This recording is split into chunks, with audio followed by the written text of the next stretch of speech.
इतिहास में कुछ तारीखें ऐसी होती हैं जो हमेशा के लिए याद रह जाती हैं, जैसे 9/11 या बर्लिन की दीवार का गिरना। और अब हमारे सामने एक नई तारीख है, 3 जनवरी 2026। कल तक जो बात नामुमकिन लगती थी वो आज हकीकत बन चुकी है। दुनिया के सबसे ताकतवर मुल्क अमेरिका ने एक ऐसा कदम उठाया है जिसके बारे में हॉलीवुड की फिल्मों में भी सोचना मुश्किल था। एक संप्रभु देश वेनेजुएला, उसके राष्ट्रपति निकोलस मादुरो को अमेरिका ने उनके ही देश, उनके ही महल से गिरफ्तार कर लिया है। सोचिए जरा, एक देश की सेना दूसरे देश में घुसती है, वहां के राष्ट्रपति को हथकड़ी लगाती है और उन्हें अपने साथ जहाज में बैठा कर ले जाती है। यह कोई छोटी मोटी घटना नहीं है, यह 21वीं सदी की सबसे बड़ी जियोपॉलिटिकल घटनाओं में से एक है। आज पूरी दुनिया में सिर्फ एक ही सवाल गूंज रहा है, आखिर यह हुआ कैसे? क्या यह तीसरे विश्व युद्ध की आहट है? रूस और चीन जो वेनेजुएला के दोस्त हैं, अब क्या करेंगे? और सबसे बड़ा सवाल, वेनेजुएला जिसके पास दुनिया का सबसे बड़ा तेल का खजाना है, वो आज इस बर्बादी के कगार पर कैसे पहुंच गया? आज के इस वीडियो में हम इस पूरी कहानी की एक एक परत खोलेंगे। 1990 के दशक की खुशहाली से लेकर 3 जनवरी 2026 की उस काली रात तक। यह कहानी है लालच की, सत्ता की और दो देशों के बीच कभी न खत्म होने वाली नफरत की। इस कहानी को समझने के लिए हमें थोड़ा पीछे जाना होगा। दक्षिण अमेरिका के नक्शे पर सबसे ऊपर एक देश है वेनेजुएला। कुदरत ने इस देश को बेशुमार दौलत दी है। आपको जानकर हैरानी होगी कि वेनेजुएला के पास सऊदी अरब, रूस या अमेरिका से भी ज्यादा तेल है। इतना तेल कि अगर सही से इस्तेमाल होता तो आज वेनेजुएला का हर नागरिक करोड़पति होता। 1950 और 60 के दशक में हालात ऐसे थे भी। वेनेजुएला को लैटिन अमेरिका का अमेरिका कहा जाता था। यहाँ की सड़कें, यहाँ की इमारतें, यहाँ का लाइफ स्टाइल सब कुछ बेहतरीन था। दुनिया भर से लोग यहाँ काम करने आते थे। उस समय अमेरिका और वेनेजुएला के रिश्ते भी बहुत अच्छे थे। अमेरिका को अपनी गाड़ियों और फैक्ट्रियों के लिए तेल चाहिए था और वेनेजुएला खुशी खुशी तेल बेचता था। दोनों देशों के बीच व्यापार फल फूल रहा था। अमीर लोग मियामी शॉपिंग करने जाते थे और अमेरिकी कंपनियां वेनेजुएला में बड़े बड़े प्रोजेक्ट चला रही थी। लेकिन दोस्तों, कहते हैं ना कि वक्त हमेशा एक जैसा नहीं रहता। वेनेजुएला की इस चमक दमक के पीछे एक अंधेरा भी था। देश का सारा पैसा सिर्फ कुछ अमीर लोगों और नेताओं की जेब में जा रहा था। गरीब और गरीब होता जा रहा था। झुग्गी झोपड़ियों में रहने वाले लोग गुस्से में थे। उन्हें लग रहा था कि उनकी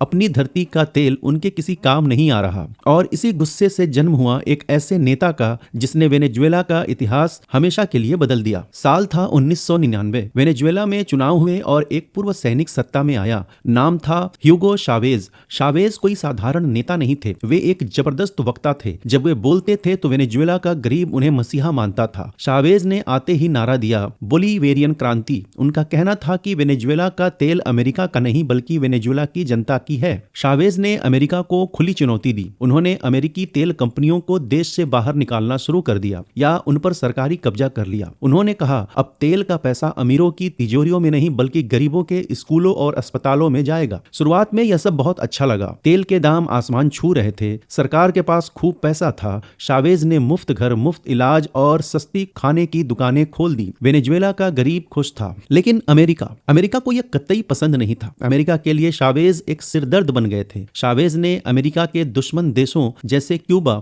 ईरान और रूस के साथ दोस्ती बढ़ानी शुरू कर दी। आपको याद होगा, एक बार संयुक्त राष्ट्र में भाषण देते हुए शावेज ने अमेरिका के राष्ट्रपति जॉर्ज बुश को शैतान तक कह दिया था। उन्होंने कहा था, यहां से अभी गंधक की बदबू आ रही है। दोनों देशों के बीच दरार खाई में बदल गई। 2002 में शावेज के खिलाफ एक तख्ता पलट की कोशिश हुई। शावेज को कुछ घंटों के लिए हटा दिया गया। शावेज ने आरोप लगाया कि इसके पीछे अमेरिका का हाथ था। हालांकि वे जनता की मदद से वापस सत्ता में आ गए, लेकिन उस दिन के बाद उन्होंने कसम खा ली कि अमेरिका उनका सबसे बड़ा दुश्मन है। 2013 में ह्यूगो शावेज की कैंसर से मौत हो गई। मरने से पहले उन्होंने अपना उत्तराधिकारी चुना, निकोलस मादुरो पहले बस ड्राइवर हुआ करते थे, फिर यूनियन लीडर बने और अंत में विदेश मंत्री। शावेज को उन पर बहुत भरोसा था, लेकिन मादुरो के पास न तो शावेज जैसी करिश्माई पर्सनालिटी थी और न ही किस्मत। मादुरो के राष्ट्रपति बनते ही वेनेजुएला पर मुसीबतों का पहाड़ टूट पड़ा। सबसे पहले अंतर्राष्ट्रीय बाजार में तेल की कीमतें धड़ाम से गिर गई। वेनेजुएला की सरकार जो सिर्फ तेल के पैसे से चल रही थी, अचानक कंगाल हो गई। इसके बाद जो हुआ वो रोंगटे खड़े कर देने वाला था। वेनेजुएला की अर्थव्यवस्था ताश के पत्तों की तरह बिखर गई। महंगाई इतनी बढ़ी कि कैलकुलेटर के नंबर कम पड़ गए। एक ब्रेड का पैकेट खरीदने के लिए लोगों को बैग भरकर नोट ले जाने पड़ते थे। दुकानें खाली हो गई, दूध, दवाइयां, टॉयलेट पेपर सब कुछ गायब हो गया। बिजली की कटौती आम हो गई,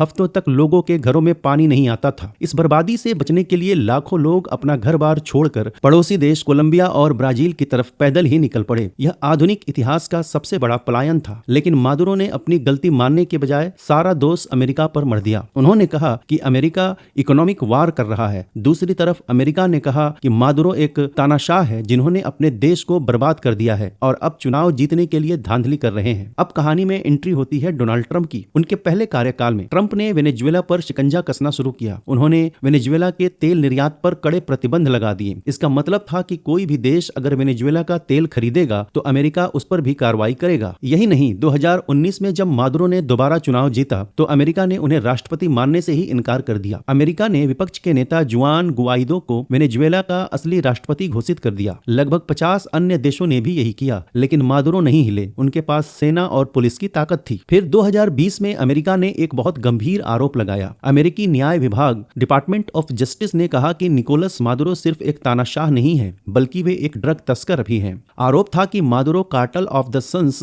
नाम का एक गैंग चलाते हैं जो वेनेजुएला की सेना की मदद से अमेरिका में कोकीन की तस्करी करता है। अमेरिका ने मादुरो की गिरफ्तारी पर $1.5 करोड़ का इनाम भी रख दिया। जब जो बाइडन अमेरिका के राष्ट्रपति बने तो कुछ समय के लिए लगा कि शायद बातचीत से हल निकलेगा। बाइडन ने कोशिश की अगर मादुरो सही से चुनाव करवाएं तो प्रतिबंध हटा लिए जाएंगे। 2023 में बारबाडोस एग्रीमेंट भी हुआ, लेकिन मादुरो ने फिर धोखा दिया। उन्होंने 2024 के चुनावों में विपक्ष की मुख्य नेता मारिया कोरिन मचाडो को लड़ने ही नहीं दिया और खुद को फिर से विजेता घोषित कर दिया। कहानी अब अपने सबसे खतरनाक मोड़ पर पहुंचती है। साल 2025 अमेरिका में डोनाल्ड ट्रंप फिर से राष्ट्रपति चुने गए। उनकी वापसी के साथ ही वेनेजुएला के खिलाफ अमेरिका का रवैया बेहद आक्रामक हो गया। इस बार मुद्दा सिर्फ तानाशाही का नहीं था। मादुरो ने एक बड़ी गलती कर दी। अपनी गिरती हुई लोकप्रियता को संभालने के लिए उन्होंने अपने पड़ोसी देश गुयाना पर आंखें गड़ा दी। गुयाना के एसेकीबो इलाके में बहुत सारा तेल मिला था। मादुरो ने धमकी दी कि वे इस इलाके पर कब्जा कर लेंगे। यह अमेरिका के लिए रेड लाइन थी। गुयाना अमेरिका का दोस्त है और वहां अमेरिकी कंपनियां तेल निकाल रही हैं। 2025 के आखिरी महीनों में कैरिबियन सागर में हलचल तेज हो गई। अमेरिका ने अपनी नौसेना की जंगी जहाज वेनेजुएला के तट पर भेज दिए। अमेरिका का कहना था कि वे ड्रग्स तस्करी रोकने के लिए गश्त लगा रहे हैं, लेकिन असली मकसद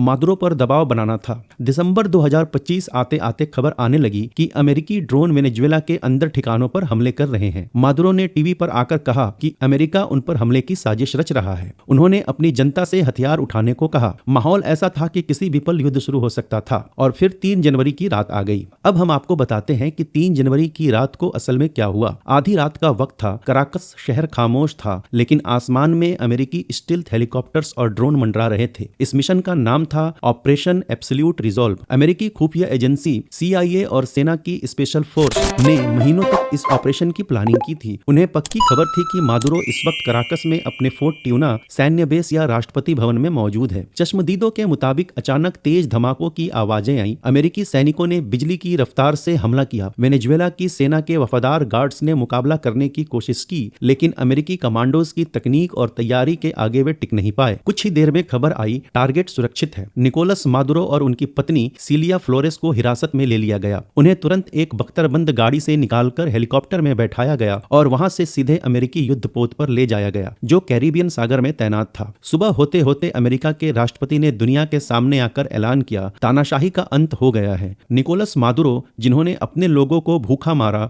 और हमारे देश में ड्रग्स भेजा, अब कानून की गिरफ्त में है। 4 जनवरी 2026 रविवार का दिन, लेकिन दुनिया भर की सरकारों में छुट्टी का माहौल नहीं बल्कि खलबली मची हुई है। इस गिरफ्तारी पर दुनिया 2 हिस्सों में बट गई है। वेनेजुएला के दोस्तों में सबसे तीखा रिएक्शन रूस और चीन से आया है। रूस के राष्ट्रपति व्लादिमीर पुतिन ने इसे अंतर्राष्ट्रीय डकैती कहा है। उन्होंने चेतावनी दी है कि अमेरिका ने आग से खेला है। रूस का कहना है कि एक संप्रभु देश के राष्ट्रपति को ऐसे उठा लेना पूरी तरह गैर कानूनी है। चीन ने भी इसे खतरनाक नजीर डेंजरस प्रेसिडेंट बताया है। उनका कहना है कि अगर आज अमेरिका वेनेजुएला के साथ ऐसा कर सकता है तो कल किसी और देश के साथ भी कर सकता है। वेनेजुएला के पड़ोसी देशों में मिले जुले रिएक्शन हैं। लाखों वेनेजुएला के लोग जो अपना देश छोड़कर भागने पर मजबूर हुए थे, उन्होंने सड़कों पर जश्न मनाया है। मियामी से लेकर मैड्रिड तक वेनेजुएला के शरणार्थी अपने झंडे लहरा रहे हैं। उन्हें उम्मीद है कि अब वे अपने घर वापस आ जाएंगे, लेकिन ब्राजील और कोलंबिया जैसे देशों की सरकारें चिंतित हैं। उन्हें डर है कि वेनेजुएला में अब सिविल वार न छिड़ जाए। अगर मादुरो के समर्थक हथियार उठा लेते हैं तो खून की नदियां बह सकती है। वेनेजुएला के अंदर क्या क्या हो रहा है। आज वेनेजुएला की सड़कों पर अजीब सा सन्नाटा और तनाव है। मादुरो के जाने के बाद वहां के उपराष्ट्रपति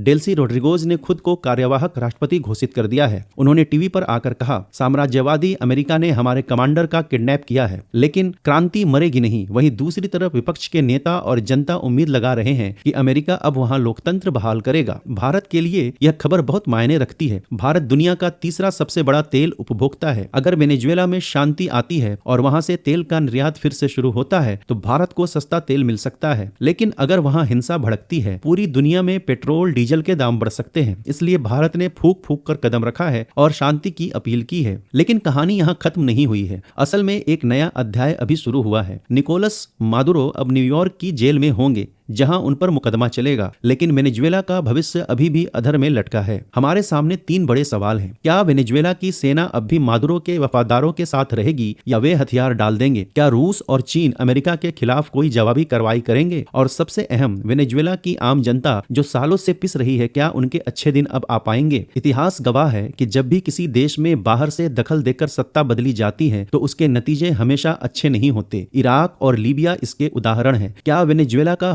भी वैसा ही होगा या यहाँ सच में लोकतंत्र का सूरज उगेगा? यह वक्त ही बताएगा। हम इस खबर पर नजर बनाए हुए हैं। अगर आपको यह विस्तृत जानकारी और हमारा समझाने का तरीका पसंद आया हो तो इस वीडियो को लाइक जरूर करें, अपने दोस्तों के साथ शेयर करें ताकि उन्हें भी इस बड़ी घटना की पूरी जानकारी मिल सके। और हाँ, कमेंट में अपनी राय जरूर लिखें। क्या अमेरिका का मादुरो को गिरफ्तार करना सही था या गलत? धन्यवाद।